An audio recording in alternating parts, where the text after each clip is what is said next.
வணக்கம். 2024 பொதுத் தேர்தல் முடிவு பெரும்பாலானவர்களின் கணிப்பை தவிடுபொடியாக்கிவிட்டது. அதோடு அரசியல் கட்சிகளுக்கு அதிர்ச்சியையும் ஆனந்தத்தையும் சேர்த்து அளித்திருக்கின்றது. மத்தியில் ஆட்சியமைக்க 272 எம்பிக்கள் தேவை என்ற நிலையில் ஆளும் பாரதிய ஜனதா கட்சிக்கு தனித்து அறுதி பெரும்பான்மை கிடைக்கவில்லை. உத்தரப்பிரதேசம், மகாராஷ்டிராவில் இந்தியா கூட்டணி அபார வெற்றி பெற்றிருப்பது பாஜகவுக்கு பின்னடைவை ஏற்படுத்தியுள்ளது. மேற்கு வங்காளத்திலும் பாஜகவுக்கு எதிர்பார்த்த வெற்றி கிடைக்கவில்லை. ஆனாலும் திடீர் திருப்பமாக ஒடிசா, தெலுங்கானா, கர்நாடகா, ஆந்திராவில் கணிசமான தொகுதிகளை பாஜக கைப்பற்றியுள்ளது. கேரளாவில் திருச்சூர் தொகுதியில் போட்டியிட்ட நடிகர் சுரேஷ் கோபியும் வெற்றி பெற்றுள்ளார். இந்த நிலையில் சந்திரபாபு நாயுடுவின் தெலுங்கு தேசம், நிதிஷ்குமாரின் ஐக்கிய ஜனதா தளம் ஆகிய கூட்டணி கட்சிகளின் ஆதரவோடு மத்தியில் 3வது முறையாக பிஜேபி ஆட்சி அமைக்கின்றது. பிரதமராக மோடி 3வது முறையாக பதவியேற்க உள்ளார். குடியரசுத் தலைவர் மாளிகையில் எளிமையான முறையில் வருகின்ற 8ஆம் தேதி சனிக்கிழமை பதவியேற்பு விழா நடைபெற இருக்கின்றது. இதற்கிடையே சந்திரபாபு நாயுடு மற்றும் நிதிஷ்குமாரை தங்கள் பக்கம் இழுக்க இந்தியா கூட்டணி கட்சியினர் திரைமறைவு முயற்சிகளை மேற்கொண்டனர். அந்த திட்டம் பலிக்கவில்லை. பிஜேபி கூட்டணியிலிருந்து மக்களை சந்தித்த இரு கட்சிகளும் தொடர்ந்து மோடியின் பக்கம் நிற்பதாக வெளிப்படையாக அறிவித்ததோடு டெல்லி சென்று மோடியிடம் ஆட்சி அமைப்பது தொடர்பான ஆலோசனையிலும் ஈடுபட்டனர். இந்த நிலையில் பிஜேபி சார்பில் சில முக்கிய முடிவுகளை எடுத்திருக்கின்றார்கள்.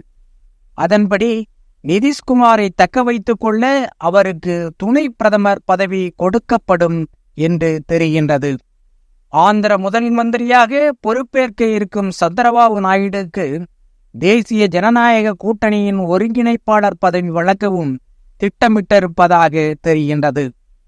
பிஜேபியின் தலைமையிலான தேசிய ஜனநாயக கூட்டணி மொத்தம் 293 தொகுதிகளை பெற்றிருக்கின்றது. அதில் பிஜேபி தனி பெரும் கட்சியாக 240 தொகுதிகளை கைப்பற்றியிருக்கின்றது.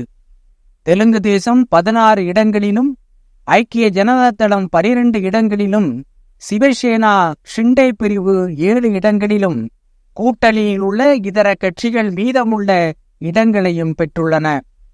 புதிய அரசை அமைக்க போதுமான பலம் இருப்பதால் மோடி மீண்டும் பிரதமராக பொறுப்பு ஏற்க இருக்கின்றார். இந்தியா கூட்டணியில் காங்கிரஸ் 99 இடங்களை பிடித்துள்ளது. சமாஜ்வாடி 37 இடங்களையும், திரிணாமுல் காங்கிரஸ் 29 இடங்களையும், திமுக 22 இடங்களையும், தாக்கரேயின் சிவசேனா 9 இடங்களையும், சரத்பவாரின் தேசியவாத காங்கிரஸ் 7 இடங்களையும் பிடித்துள்ளன. இந்தியா கூட்டணியில் இருக்கும் வேறு சில கட்சிகளும் 25க்கும் மேற்பட்ட தொகுதிகளை கைப்பற்றியுள்ளனர். இந்த 18வது மக்களவைத் தேர்தலில் மக்கள் அரசியல் கட்சிகளுக்கு சில விதங்களில் அதிர்ச்சியையும் ஆச்சரியத்தையும் அளித்துள்ளனர். வட இந்தியாவில் பிஜேபியும் தென்னிந்தியாவில் காங்கிரஸ் கட்சியும் வலுவாக காலூன்றி இருப்பதாக பேசப்படுவது வழக்கம். ஆனால் இந்த தேர்தலில் தென்னிந்தியாவில் பிஜேபி 50க்கும் மேற்பட்ட இடங்களை பிடித்து தனது வாக்கு சதவீதத்தை உயர்த்தியுள்ளது. அதே நேரத்தில் காங்கிரஸ் கட்சி வட இந்தியாவில் 70க்கும் மேற்பட்ட தொகுதிகளை பிடித்துள்ளது. பிஜேபியின் கோட்டை என்று கருதப்படும் உத்தரப்பிரதேசத்திலும் ஓட்டை விழுந்திருக்கின்றது. தமிழ்நாடு, பாண்டிச்சேரியில் மொத்த தொகுதிகளையும் இந்தியா கூட்டணி அள்ளி எடுத்திருக்கின்றது. வயநாடு, ரேபரேலி ஆகிய 2 தொகுதிகளிலும் ராகுல் காந்தி ஜெயித்துள்ளார். டெல்லியில் 7 தொகுதிகளையும் பிஜேபி அள்ளியுள்ளது. ஒடிசாவில் பிஜு ஜனதா தள கட்சியின் 24 ஆண்டுகால ஆட்சிக்கு பிஜேபி முடிவுரை எழுதி அங்கு அபார வெற்றியை பதித்திருக்கின்றது. தமிழகத்தில் பிஜேபி தோல்வியை சந்தித்தாலும் 12 தொகுதிகளில் அதிமுகவை பின்னுக்கு தள்ளிவிட்டு இரண்டாம் இடத்தை பிடித்து தனது வாக்கு வங்கியை உயர்த்தியிருக்கின்றது. அதிமுகவின் நிலை படுமோசமாகியுள்ளது. பல தொகுதிகளில் டெபாசிட் இழந்ததோடு சில தொகுதிகளில் 4வது இடத்திற்கும் தள்ளப்பட்டுள்ளது. 1.5 கோடி தொண்டர்கள் உள்ளதாக சொல்லப்பட்ட அந்த கட்சிக்கு 1 கோடி பேர்தான் வாக்களித்துள்ளனர்.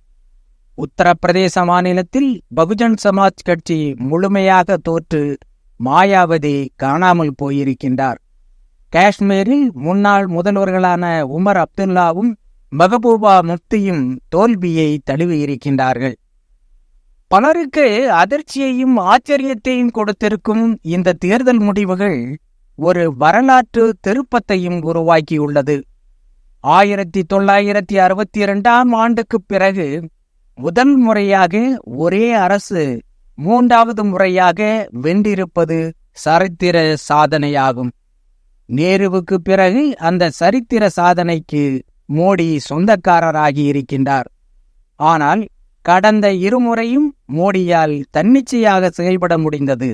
தற்போது சந்திரபாபு நாயுடு, நிதிஷ்குமார் ஆகிய 2 கடிவாளங்கள் போடப்பட்டிருக்கின்றன. அதனால் புதிய மந்திரிகளின் பட்டியலை தயார் செய்வதிலும் இழுபறி நிலை ஏற்பட்டிருக்கின்றது. நன்றி, வணக்கம்.